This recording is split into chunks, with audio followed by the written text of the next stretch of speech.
रब्बिही फसल्ला बल तुसिरूनल हयातद दुनिया वल आखिरतु खैरुन व अबका आमनतु बिल्लाहि सदक़ल्लाहुल अज़ीम।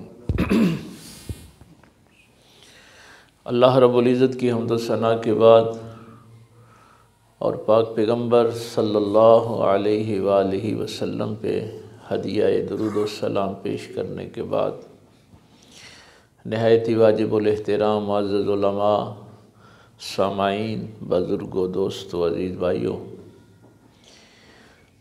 डॉक्टर शबीर साहब के वालिद मोहतरम के इस हाल सवाब के लिए आप सारे दोस्त हाज़िर हुए हैं।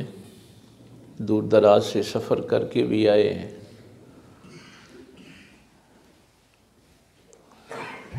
देखिए, कुछ चीज़ें हमारे माशरे में रसूमात तक रह गई हैं। हम कोई भी काम बेमकसद नहीं करते। ये एक बंदा मोमिन की निशानी है कि मोमिन कभी फजूल कामों में वक्त ज़ाया नहीं करता।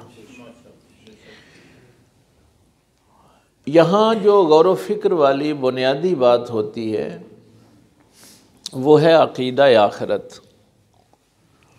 ये हमारे बुनियादी अक़ायद में है, तौहीद, रिसालत और आखिरत। ज़ाहिर है तफसीलन तो इस पे गुफ्तगू नहीं हो सकती। तौहीद अल्लाह की ज़ात को भी मानना और उसकी सिफ़ात को भी मानना। जिन सिफ़ात का मुझे इल्म है, जिनका मुझे इल्म नहीं है। हाँ, ये ज़हन में रहे, मुझे अल्लाह की तमाम सिफ़ात का इल्म नहीं है। उन सिफ़ात को भी मानना जो कुरान करीम में हैं, जो उसने अपने प्यारे महबूब सल्लल्लाहु अलैहि वसल्लम को सिखाई, और उन सिफ़ात पर भी ईमान जो किसी को नहीं सिखाई। इसी तरह मसलन आप तौहीद का अक़ीदा रखते हैं, अल्लाह को मानते हैं, उसकी सिफ़ात का भी इकरार करते हैं। अगर एक सिफ़त का भी इनकार हो जाए, एक सिफ़त का भी, तो बंदा मुसलमान नहीं रहता। ये जुमले मैंने चंद ही कहने हैं अक़ीदे के लिहाज से, चूँकि हम अक़ीदा करते रहते हैं और बुनियादी बात का पता नहीं होता। अब आप मुसलमान नहीं हुए, उसकी ज़ात को मानकर भी, उसकी सिफ़ात को मानकर भी आप मुसलमान नहीं हुए जब तक आप मुहम्मदुर रसूलुल्लाह सल्लल्लाहु अलैहि वसल्लम पर ईमान नहीं लाते। ये तरतीब है। मसलन आप तौहीद पे मुकम्मल ईमान रखते हैं, लेकिन अगर आप मुहम्मदुर रसूलुल्लाह सल्लल्लाहु अलैहि वसल्लम पर ईमान नहीं रखते तो आप मुसलमान और मोमिन नहीं हैं। हुजूर पर भी ईमान ऐसे ही रखना, ज़ात पर भी और सिफ़ात पर भी। अगर नबी की भी एक सिफ़त का इनकार हो गया तो बंदा मोमिन नहीं रहेगा। एक मिसाल मैं अर्ज कर दूं ताकि बात आसान हो जाए। ये जो कादियानी है ना, मरज़ई हैं, ये हुजूर की बाकी सारी सिफ़तों को मानते हैं, नबी भी मानते हैं, रहमतुल लिल आलमीन भी मानते हैं। सिर्फ एक सिफ़त का इनकार करते हैं, ख़त्म नबुव्वत का। ये आपको समझाना मकसद था कि अगर एक सिफ़त का भी इनकार हो जाए तो बंदा काफिर हो जाता है। यानी ये आपका अक़ीदा जो है वो क्लियर होना चाहिए। तो हुजूर को भी ज़ात और सिफ़ात के साथ मानना। जब आपको इस अक़ीदे का पता होगा तो फिर आप नूर बशर पे बहस नहीं करेंगे। इसलिए कि अगर हुजूर की एक सिफ़त का भी इनकार हो गया तो फिर बंदा दायरा ईमान से खारिज हो जाता है। कभी भी सरकार की सिफ़ात पे इनकार की कोशिश नहीं करनी। अब देखिए यहाँ पे कुरान करीम ने जो बात कही है, अच्छा, ये भी बड़ी अजीब बात है, युमिनून बिलगैब। इस पे देवबंदियों के मुफस्सिर हैं मारिफुल कुरान में मुफ्ती शफ़ी साहब, एक बड़ा जुमला उन्होंने लिखा। कहते हैं कि गैब क्या है? गैब पर ईमान लाना है ना भाई, उस वक्त तक हम मोमिन नहीं हो सकते जब तक गैब पर ईमान नहीं लाते। तो बड़ा कमाल का जुमला लिखा उन्होंने, मारिफुल कुरान है उनकी तफसीर। वो कहते हैं कि एक चीज़ मेरी हवासे खमसा में नहीं आती, मेरे हिस्सों में नहीं आती, मैं देख नहीं सकता, सुन नहीं सकता, छू नहीं सकता, चख नहीं सकता। मसलन अल्लाह है, बढ़िया बात सरकार इमाम जाफ़र सादक रज़ी अल्लाह ताला अन्हु से एक बंदे ने कहा कि जो अल्लाह मेरी अक्ल में नहीं आता मैं उसको कैसे मान लूँ। आजकल साइंस का भी यही मामला है ना, ये जो आजकल इल्हाद पैदा हो रहा है ना, वो कहते हैं कि जो चीज़ ज़मान व मकाम में होगी ना, टाइम एंड स्पेस के अंदर होगी, उसी को मानेंगे। अगर टाइम एंड स्पेस के अंदर कोई चीज़ नहीं है तो हम उसको मान नहीं सकते।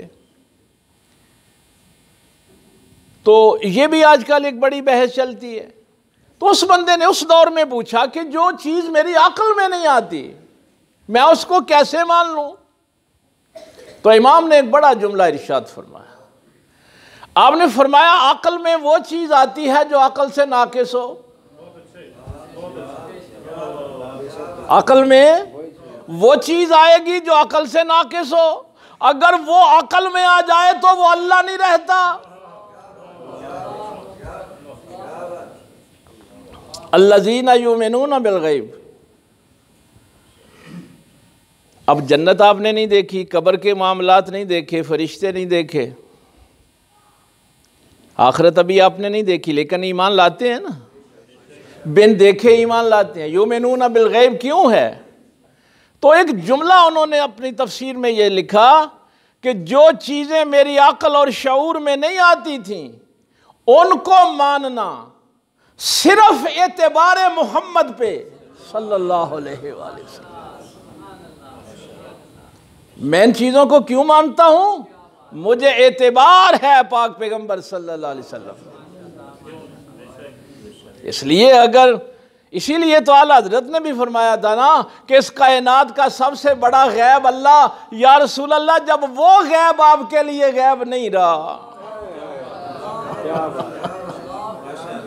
तो बाकी क्या शय आपके लिए गैब रहेगी? इस कायनात का बड़ा गैब तो वही है ना। बहरहाल ये आप कुरान करीम पर गौर करें तो आप हैरान होंगे। लफ्ज़ से ईमान आ रहा है, युमिनून बिमा उनज़िला इलैक वमा उनज़िला मिन क़ब्लिक। इस किताब पे ईमान लाते हैं, इससे पहली किताबें जो हैं उन पे ईमान लाते हैं। लेकिन जब आखिरत के अकीदे की बारी आई ना, फिर अल्लाह ने लफ्ज़ ही बदल दिया। फरमाया व बिल आखिरति हुम यूक़िनून। आखिरत पर यकीन रखते हैं, आखिरत पर यकीन रखते। यानी जिस बंदे का अकीदा आखिरत जो है वो ठीक नहीं है वो भी मुसलमान नहीं होता। ये बुनियादी अकायद हैं।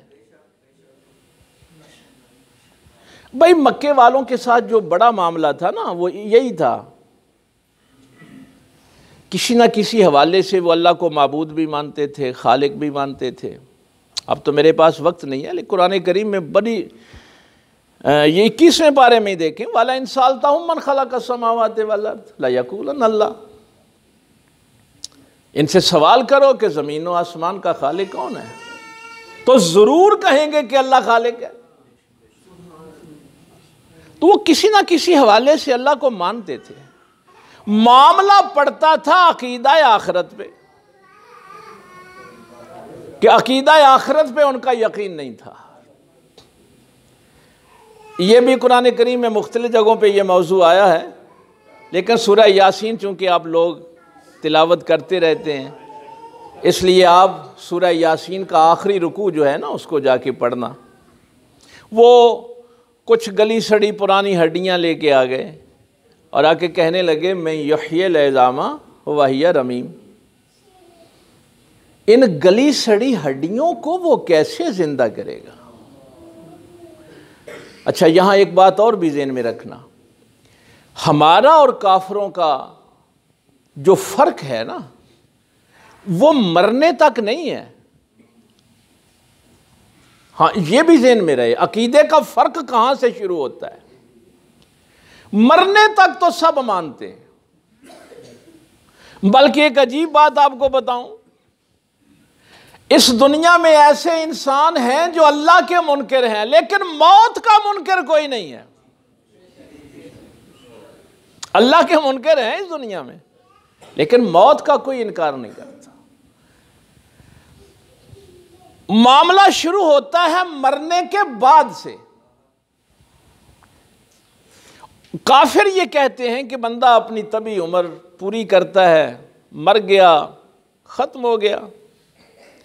इस्लाम कहता है कि नहीं, मरने के बाद अल्लाह तुझे जिंदा करेगा और तुझसे इस जिंदगी का सवाल करेगा। यह है वो अकीदा जो मुझे बुराइयों से रोकता है।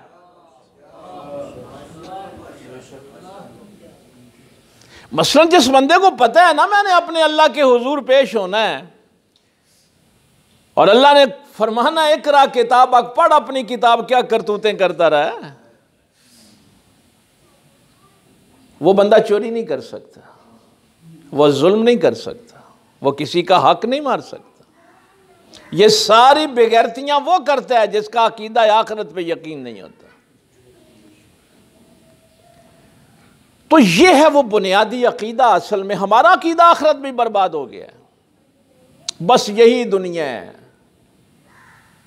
यही कर लो जो करना है। तो उन्होंने भी कहा मैं युह्यिल इज़ामा व हिय रमीम, इन गली सड़ी हड्डियों को वो कैसे जिंदा करेगा, कैसे हमें फिर दोबारा उठाएगा, कैसे हमसे सवाल जवाब करेगा। अल्लाह तो फिर अल्लाह है ना, लंबी चौड़ी बहस नहीं की। कुल युह्यीहल्लज़ी अंशअहा अव्वल मर्रा, फरमाया मेरे महबूब इनसे फरमाओ, कितने बेवकूफ हो, हड्डियां पकड़ के कह रहे हो कि हड्डियों से कैसे बनाएगा। जब उसने तुम्हें पहली दफा बनाया उस वक्त तो हड्डियां भी नहीं थी।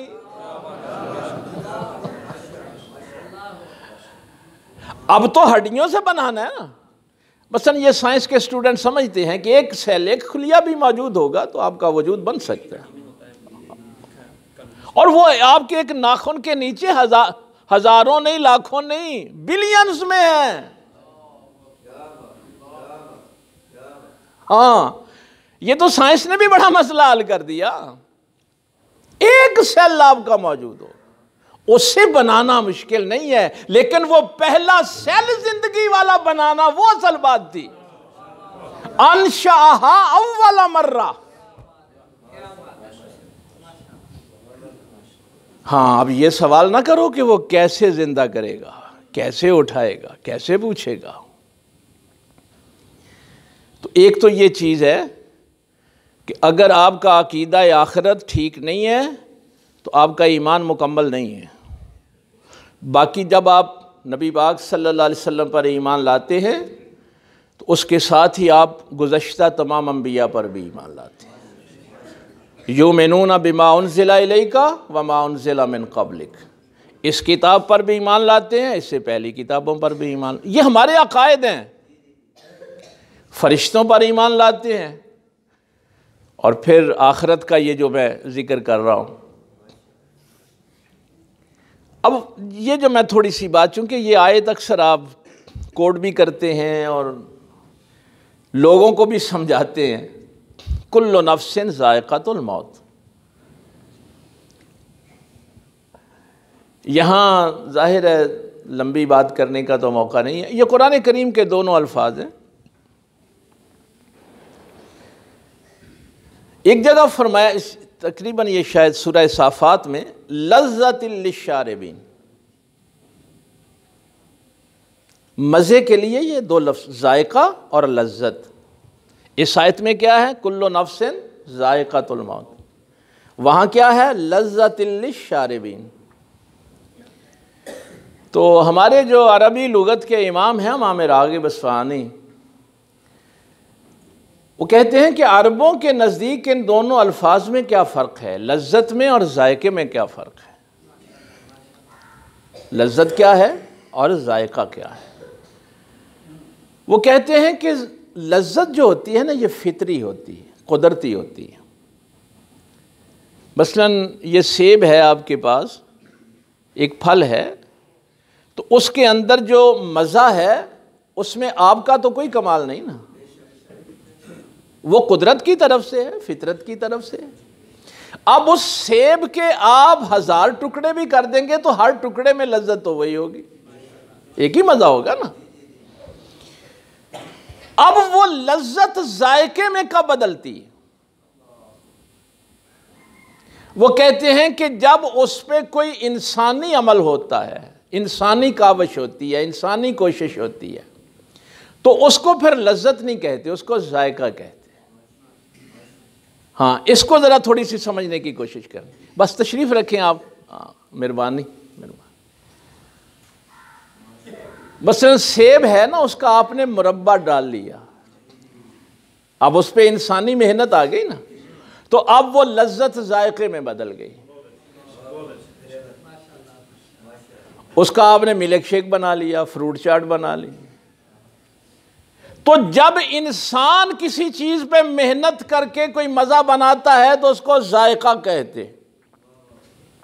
वो कहते हैं इस आयत में अल्लाह ने लफ्ज़ लज्जत इस्तेमाल नहीं किया कि हर नफ्स ने मौत की लज्जत चखनी है।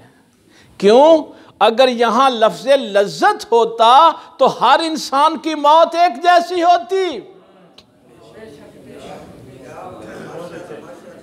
फिर हर इंसान की मौत एक जैसी होती।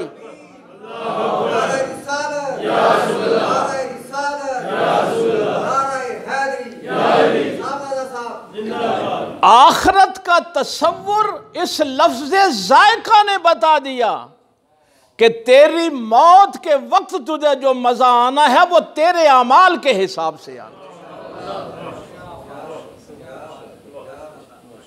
ये नहीं होगा कि हम हुसैन की मौत भी वैसी रख दें और यजीद की मौत भी वैसी रख दें। एक मोमिन की मौत का मजा भी वही हो, एक मुनकर काफिर की मौत का मजा भी वही।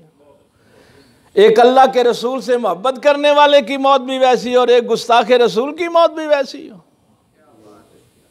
तो मौत के वक्त का जो मजा है वो तेरे आमाल के हिसाब से है कि मौत के वक्त। और देखिए, मैं ये तो बात जाहिर है, मिसालें तो बहुत ज़्यादा हैं। करबला का कभी आप वाक़या पढ़े ना, तो वहाँ सरकार इमाम हुसैन रज़ी अल्लाह ताला अन्हु जब इमाम कासिम से पूछते हैं ना कि बेटा तूने मौत को कैसा पाया, क्या समझता है मौत को, तो उन्होंने कहा चचा जान मैं शहद से मीठा समझता हूँ मौत को। है? अच्छा, यहाँ पे चलो हम कुरान करीम से ये सीख रहे हैं, एक आध आयत भी आपकी समझ में आ जाएगी। ये जो मौत का डर है और खौफ है ना हमारे अंदर, ये बंदा मोमिन के अंदर नहीं होता, ये ईमान वाले के अंदर नहीं मौत का। मैं उसकी एक मिसाल देता हूँ फिर आगे बढ़ते हैं। यहूदियों ने कहा, ये 2-3 मुकामात पे है कुरान करीम में, अपने उलमा से आयतें देख लेना बाद। नहनु अबनाउल्लाह व अहिब्बाओ, उन्होंने कहा हम अल्लाह के बेटे हैं और अल्लाह हमसे मोहब्बत करता है। ये सूरह बकरा में भी है, लेकिन सूरह जुमा में अल्लाह ताला फरमाता है कुल या अय्युहल्लज़ीना हादू इन ज़अमतुम अन्नकुम औलिया लिल्लाह। ए मेरे महबूब सल्लल्लाहु अलैहि वसल्लम, इन यहूदियों से कहो कि अगर इनको ये ज़ोम है ना कि ये अल्लाह के दोस्त हैं, अल्लाह के बड़े प्यारे हैं, अल्लाह इनसे मोहब्बत करता है, तो फिर इस दुनिया में कोई ऐसा यार है जिसको बंदा मिलना ही ना चाहे? ओ भाई, ऐसी को है बात कि बंदा आखे कि फलाना मेरा यार ते बड़ा पक्का है पर मैं उन्होंने मिलना नहीं चाहता? ये तो नहीं हो सकता। तो अल्लाह ने फरमाया इनसे कहो कि अगर इनको ये ज़ोम है कि असी अल्लाह दे यार हाँ, अल्लाह साडे नाल मोहब्बत करदा है, फतमन्नावुल मौता इन कुंतुम सादिकीन, जे अपने वादे च सच्चे ने तो फिर मौत दी तमन्ना करना। मौत अल्लाह नाल मुलाकात है ना। वला यतमन्नौनहु अबदा बिमा क़द्दमत, ये ला जो है ना, फरमाया कभी भी नहीं, हरगिज़ नहीं। अच्छा चलो बैठे हुए हैं हम सारे, हम में से कितने लोग हैं जिनके दिल में ये शौक़ हो कि मैं अपने अल्लाह से मुलाकात करूं? कितने लोग हैं? तो जब शौक़ ये होता है ना मैं अपने अल्लाह से मुलाकात करूं, फिर वो मौत से नहीं डरता। ओ भाई, महबूब से मुलाकात है, अपने खालिक से मुलाकात है, इसमें डरने वाली कौन सी बात है? तो हमारा असल में ये अकीदा आखिरत, इसलिए मैं हमारे यहाँ ये आजकल बड़ी बदनसीबी समझें कि हमारा अकीदा आखिरत जो है ना वो बर्बाद हो गया है। हम इस पे गौर व फिक्र नहीं करते। आमाल आपके नहीं कबूल हो सकते अगर आपके अकायद ठीक नहीं। आमाल की जो बुनियाद है वो आपके अकायद पे है।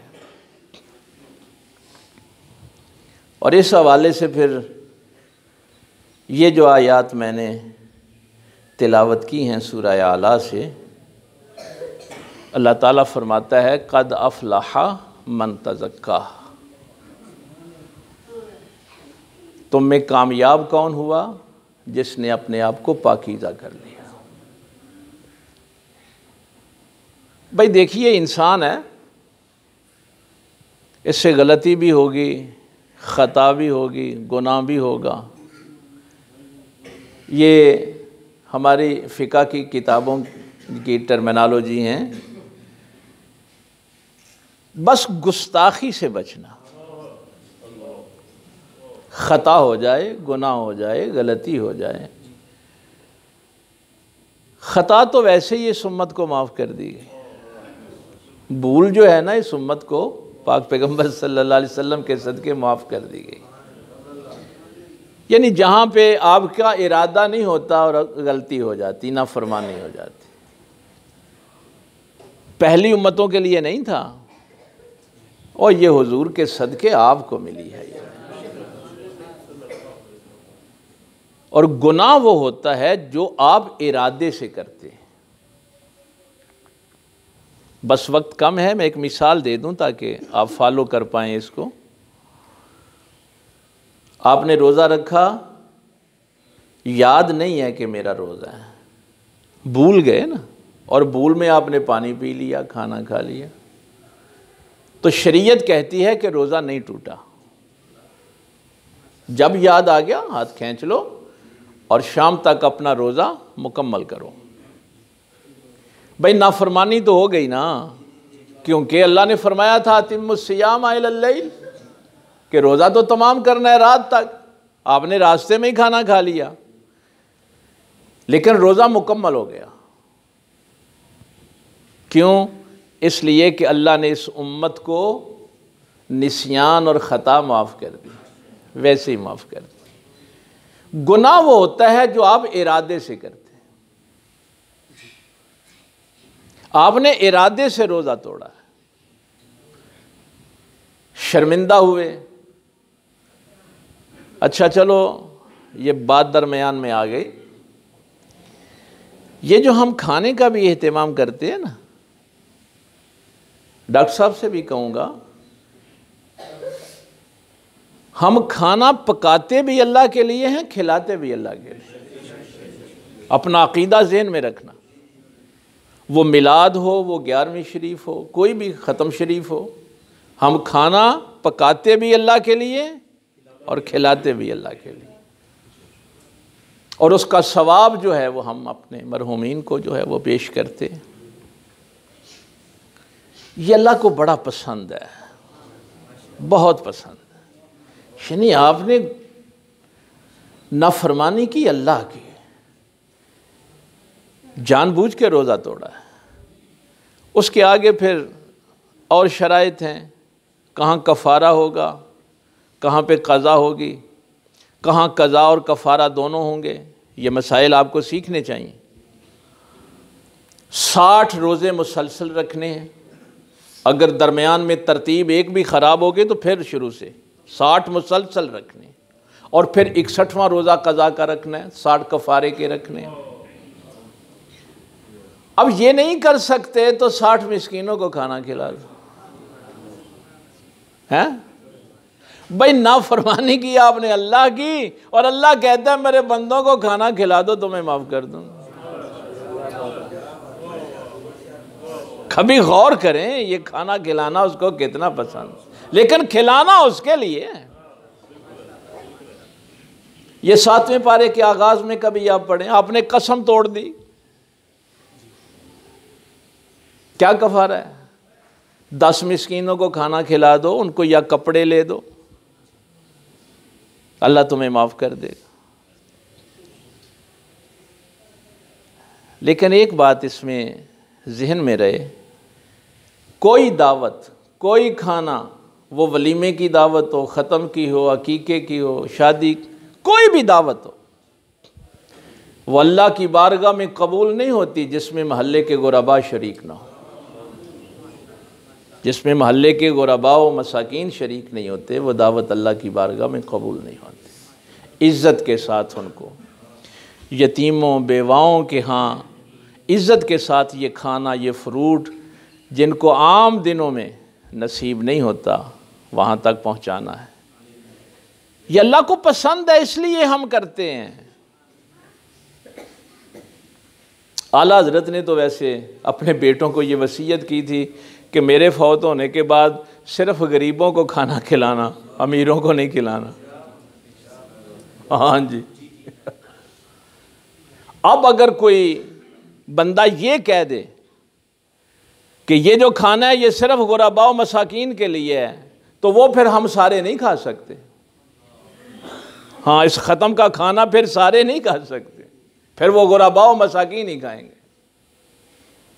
लेकिन अगर उनकी नीयत यह है कि मैंने सारे मेहमानों को, अमीर हो गरीब हो, जो आया हमने सबकी खिदमत करनी है, तो फिर सारे खा सकते हैं। वैसे एक बात की जो है ना वो एहतियात किया करें, पहले 3 दिन जो है ना, हमने मसाइल भी तो नहीं ना सीखे, क्या करें हम 50-50 साल हो गए हैं जुमा पढ़ते और बुनियादी मसाइल का नहीं पता, खुशी गमी का नहीं पता। देखिए 3 दिन का तो हुक्म है, इस पे तो किसी का इख्तिलाफ नहीं है, को वाबी है, देवबंदी है, शिया है, बरेलवी, किसी का इख्तिलाफ नहीं है 3 दिन पे। 3 दिन के सोग का तो हुक्म है ना, तो वो 3 दिन का सोग क्या है? सिर्फ बेवा औरत जो है उसने 4 महीने 10 दिन का सोग जो है वो मनाना है, वो कुरान करीम में अलहदा है उसके लिए। आम जो है वो 3 दिन का। भाई 3 दिन उस घर में चूल्हा नहीं जलना चाहिए। जिस घर में फौतीदगी हुई है ना, डॉक्टर साहब के वालिद साहब फौत हुए हैं, तो यहां हुक्म यह है कि 3 दिन इनके घर में खाना ना पके।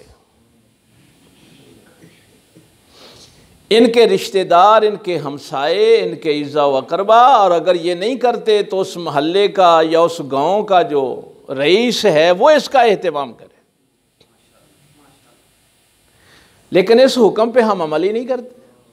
हो सकता है घर वालों को दूसरा खाना ही पकाना पड़ जाए। तो खुदा के लिए जो हमारी जिम्मेदारी, मसलन ये ख़त्म नहीं दिलवा, ये कोई फ़र्ज़ वाजिब नहीं है। वो जो मैं एक जुमला कहा करता हूँ ना कि जे अब्बे नू जिंदगी च फ्रूट नहीं ना खुआया तो ओदे ख़त्म ते ना रखिया करो, अल्लाह नाराज़ हुंदा है। उसकी जिंदगी में उसकी खिदमत फ़र्ज थी।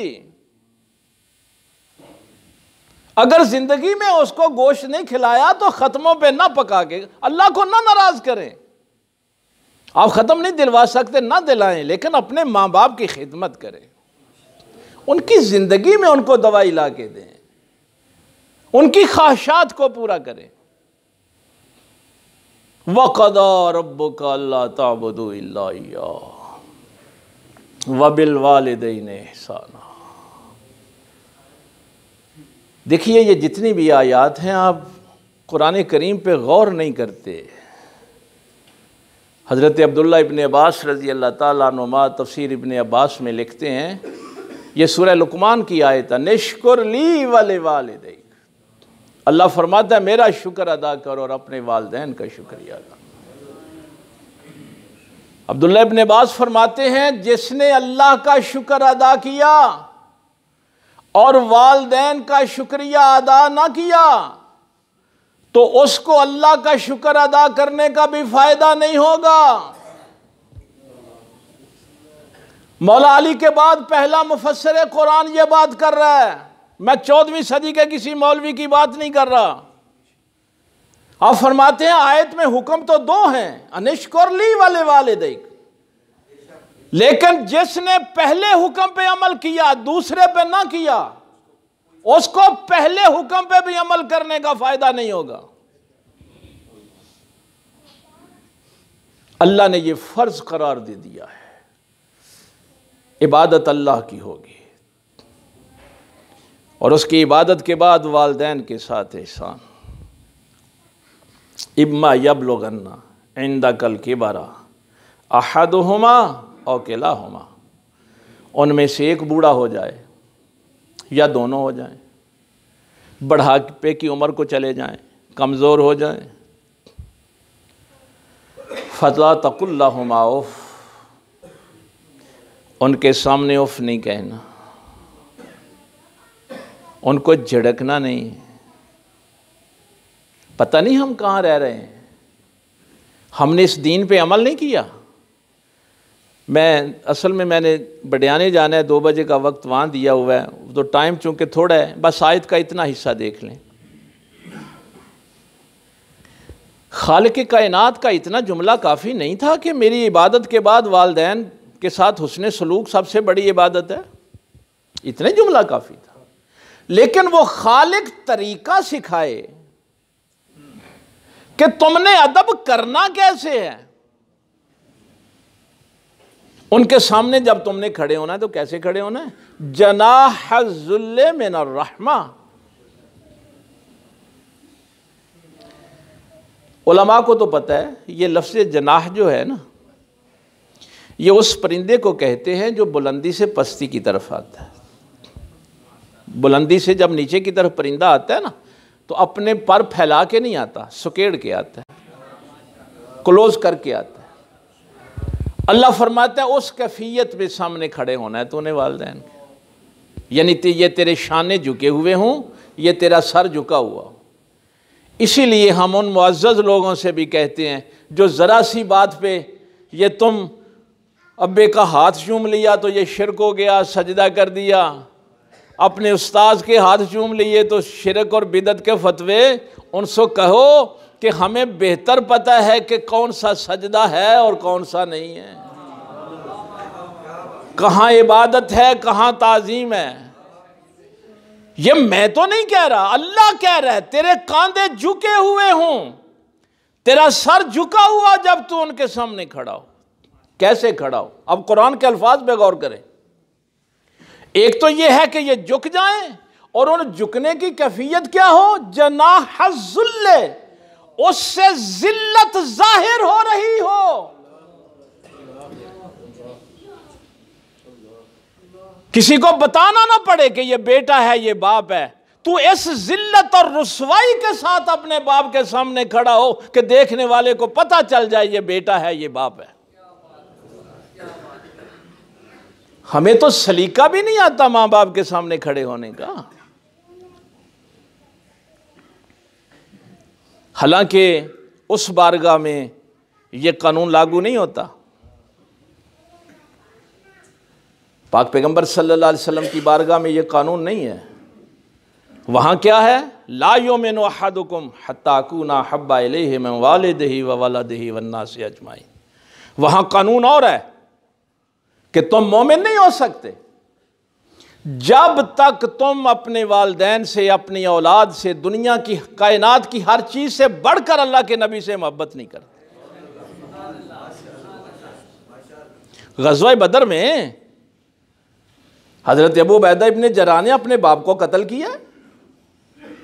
भाई अगर बाप हुजूर के सामने आ जाएगा फिर इज्जत नहीं होगी, फिर एहतराम नहीं होगा। वाइन जा, आयत सुनते जाएं, वाइन जा हदा का ले तो शरे का भी मा लैसा लका बिइल्मुन फला तुतिहुमा। अगर माँ बाप कहें शिरक करना है, बुतों की पूजा करनी है, माँ बाप का ये हुक्म नहीं मानना। अगर माँ बाप अल्लाह रसूल के सामने खड़े हो जाएं तो काबिल ताजीम नहीं है।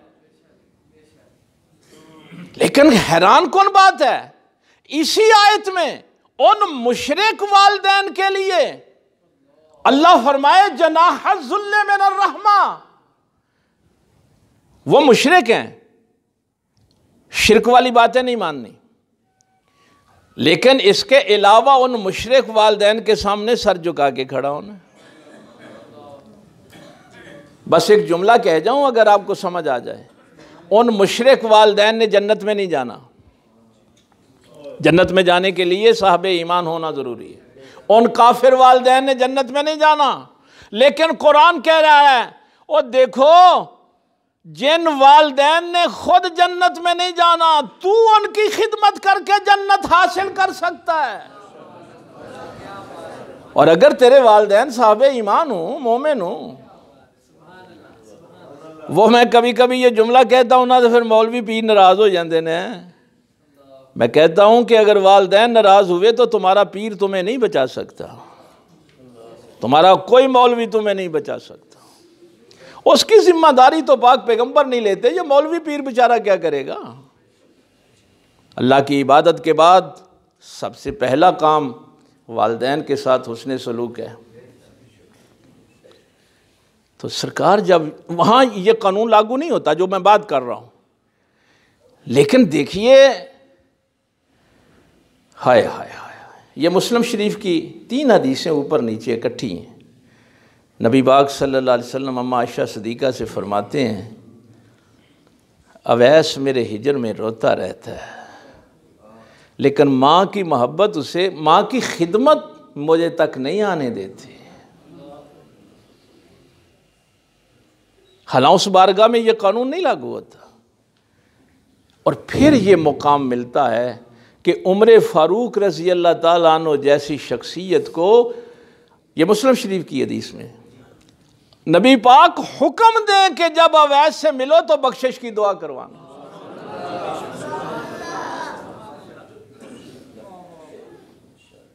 इसलिए अपनी ज़िंदगी ज़ाया ना करें, अपनी ज़िंदगी बर्बाद ना करें। जो तरतीब कुरान में है उसी के मुताबिक ज़िंदगी बसर करें। वालिदैन हयात हैं, मैं वो कपड़ा नहीं पहन सकता जो मेरे वालिदैन को नसीब नहीं, इसका आपको इल्म होना चाहिए। मैं वो बेड इस्तेमाल नहीं कर सकता जो मेरे माँ बाप को नसीब नहीं। अगर मेरे माँ बाप को दवाई नसीब नहीं तो मैं नहीं ले सकता। ये जो आजकल बदमाशी शुरू हुई है ना, कि वो एक बच्चा सुपीरियर कॉलेज में पढ़ता है, एक फ़लाँ कॉलेज में, यूनिवर्सिटी में जाता है, फ़ीसें इतनी हैं, किराए इतने हैं, माँ बाप के लिए पैसे नहीं बचते। अल्लाह ये नहीं देखेगा। माँ बाप पे इतना खर्च करो कि तुम्हारे अपने बच्चों के लिए ना बचें। ये है तरतीब, ये मैं नहीं कह रहा। बस आखिरी रिवायत सुनिए। सहाबा फरमाते हैं बड़ा अजीब मौका था। एक बूढ़ा आदमी सोटी टेकते हुए आहिस्ता आहिस्ता सरकार की बारगाह में हाजिर हुआ और कहा, या रसूलल्लाह सल्लल्लाहु अलैहि वसल्लम, सॉरी वो बाप तो बाद में आया ना, पहले बेटे ने शिकायत की। बेटे ने आके कहा कि मैं जो कमाता हूँ मेरा बाप खा जाता है, तंग करता है मुझे। तो सरकार ने उसको बुला भेजा।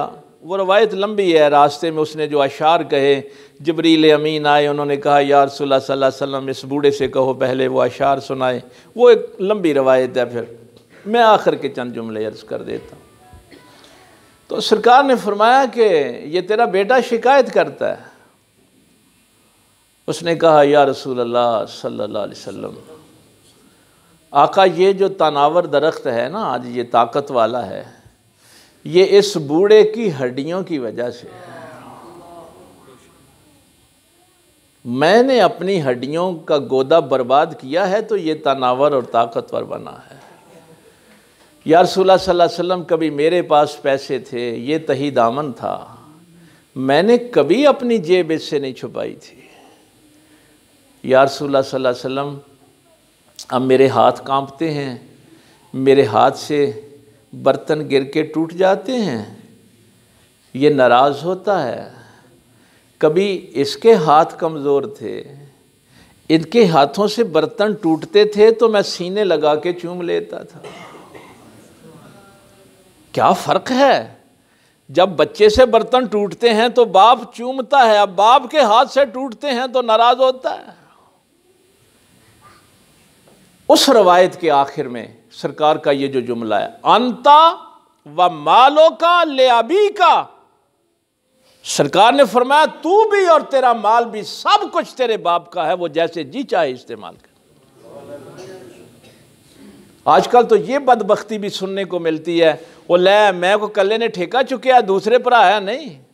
वो बदबख्तो, ये जुमला कहने की क्या ज़रूरत है? जिसको माँ बाप की खिदमत का मौका मिले वो ये जुमला क्यों, मैं अपना मकान अपने पैसों से बनाऊं, मैं अपने बाप को ज़कात क्यों नहीं दे सकता? चलो ये बात शुरू ही हो गई, मैं अपने बाप को ज़कात नहीं दे सकता, क्यों नहीं दे सकता? ज़कात में मिल्कियत ट्रांसफ़र करना होती है, आपने दूसरे को मालिक बनाना होता है। अगर मैं अपने बाप को ज़कात दूंगा तो मिल्कियत ट्रांसफ़र नहीं होगी, इसलिए कि वो तो मालिक है इस माल का। मेरा बाप मालिक है, मैं अपने पैसों से मकान बनाऊं, मेरे बाप को यह इख्तियार है कि वो मुझे मकान से निकाल दे। सरकार ने फरमाया तू भी और तेरा माल भी सब कुछ तेरे बाप का है। आजकल तो ये भी सुनने को मिलता है, और मैं जी मिलाद शरीफ दियाँ झंडियाँ लान दिया वां। नहीं, अगर माँ बाप को खिदमत की ज़रूरत है तो मिलाद शरीफ की झंडियों की कोई ज़रूरत नहीं। वक़दा रब्बुका अल्ला ताबुदू इल्ला इय्याहु व बिल वालिदैनि इहसाना। तो खुदा का खौफ खाएं, अपनी ज़िंदगी बर्बाद ना करें।